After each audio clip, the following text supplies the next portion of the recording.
We all know the story of the Titanic, right? It's a story of tragedy, of ice, of a ship that was supposed to be unsinkable. But what gets lost in that huge tragedy is the incredible story of the rescue, a story of pure luck, unbelievable courage, and one captain's masterclass in leadership under the worst pressure imaginable. So that's the question we're going to dig into. We're not just focusing on the iceberg. We're going to look at the ship that answered the desperate call for help, the RMS Carpathia, and we're going to see how its captain basically wrote the book on crisis leadership that night. To really get a grip on what this rescue took, you have to understand the two ships at the center of this story. On one side, you've got this legend, and on the other, a total underdog. And as you're about to see, they could not have been more different. I mean, on one side, you've got the Titanic. It's brand new, it's this absolute giant, the peak of technology, the whole shebang. And then there's the Carpathia. Kind of, smaller, older, just a regular ship doing its regular thing. It was the definition of an underdog in the situation. And the guy in charge of this underdog? Captain Arthur Rostron. He wasn't some famous celebrity captain, not at all.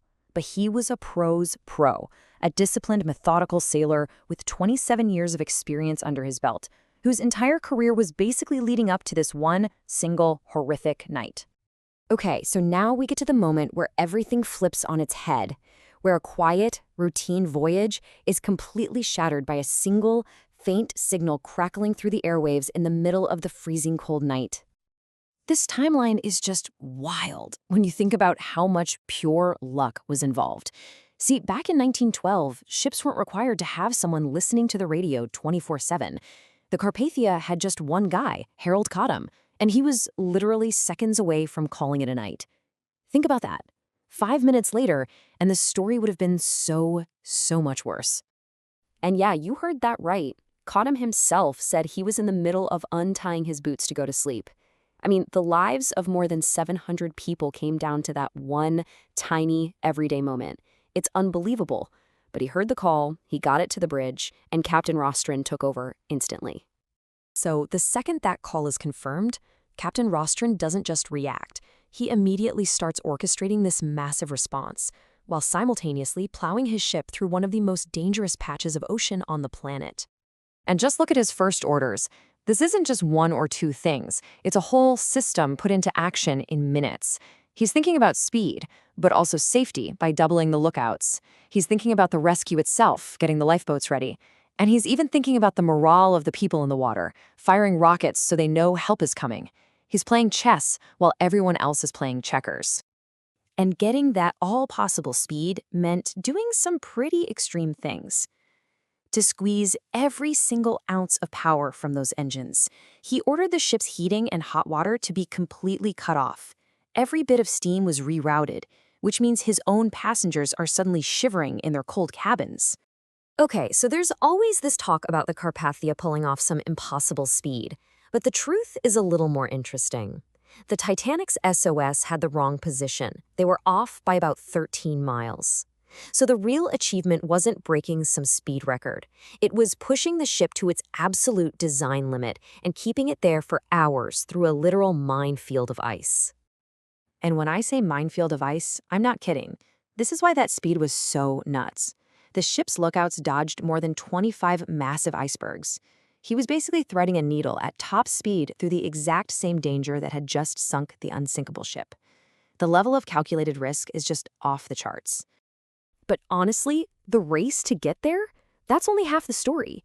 Rostron's true genius, what really sets him apart, was what he was doing while the ship was racing against time.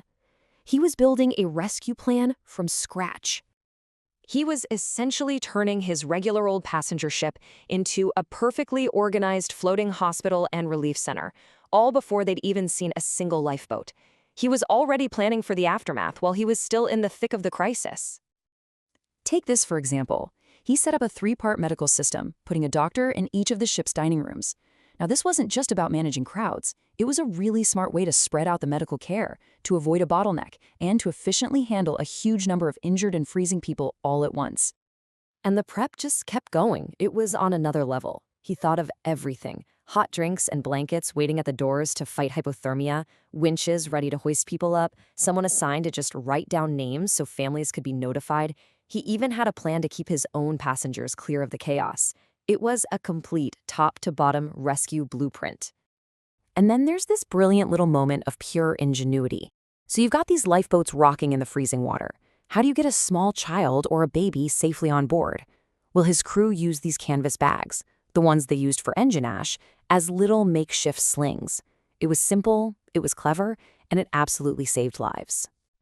So what's the end result of all this planning, all this courage? Well, it's way more than just a successful rescue. It's a legacy that literally changed the rules for safety at sea, forever. And that number right there, 706, that says it all. 706 people pulled from the freezing Atlantic because Rostron's plan worked. And it wasn't just his crew either. The Carpathia's own passengers were incredible. They gave up their rooms, their own clothes, anything they could to help the survivors. And this is the real kicker. This is why this story is so important beyond that one night. Rostron's on-the-fly disaster plan was so good, so thorough, that the official American inquiry quoted the whole thing, word for word. His actions didn't just save lives. They became the actual blueprint for the international maritime safety rules we still have today. And for Rostron, this wasn't some one-off heroic moment. He went on to have this incredible career, eventually becoming the Commodore of the entire Cunard fleet. This just proves the Titanic rescue wasn't a fluke. It was the ultimate test for a guy who was just excellent at his job, through and through. Which brings us to this final thought. What Captain Rostron and the Carpathia really show us is that when disaster strikes, it's not just about how fast you react, it's about how deeply you've prepared. He proved that true leadership doesn't just respond to a crisis. It gets ahead of it, it organizes it, and in the process, it forges a legacy.